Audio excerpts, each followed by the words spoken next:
Kristen Kovach-Bentley, and this is Western Flash. If you guys watched last year's series, you might remember Ashley Francesi introducing Western Flash briefly in her first episode, and then she announced by her March update that she had sold him to a friend. I am that friend, so here is Wes.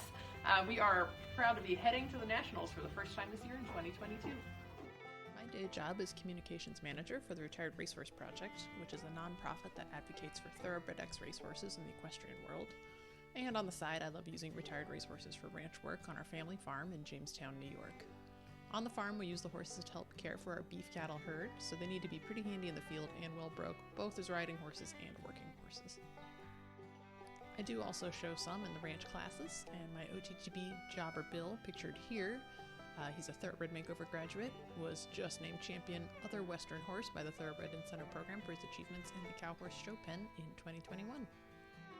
Wes is my first retired racing standardbred, as well as my first rescue horse. Here he is on the day that he was pulled from Rots by a dedicated team of standardbred lovers. He had a brief racing career, and then he was an Amish road horse, probably for many years, before he ended up in Rots, still with his road shoes on. He went off to quarantine and rehabilitate with Ashley Francesi, and that's when I fell in love with that good old Roman nose in photos. I officially purchased him in April of 2021. He's really come a long way from when he first came home, especially considering that most of our riding is done out in open fields with pretty poor footing, and it's mostly just a lot of walking. The walk work has been really good for Wes in that it's helped him strengthen and adjust his posture from that of a driving horse to that of a riding horse. The first time I rode him in April of last year, I sort of just shimmied up bareback and headed out to go look at the cows, and his head felt like it was in my lap and his feet were going about a mile a minute. But as you can see here, he's naturally brought his headset a lot lower, and while he's still nice and quick-footed, which is good for a working ranch horse, his stride is really relaxed.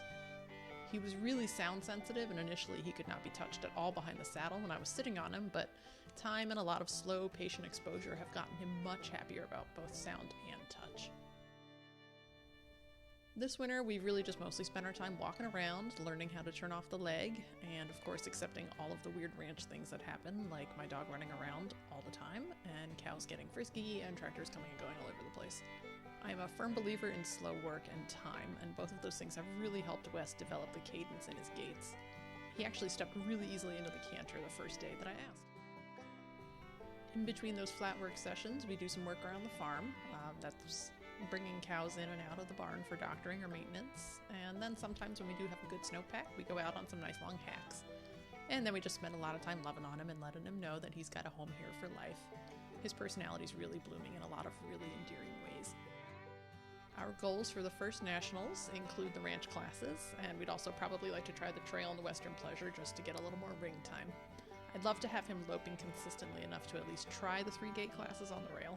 As a rookie horse, he should be able to show in either the snaffle or the basel, so there's no need to rush him into a shank bit, which is really nice.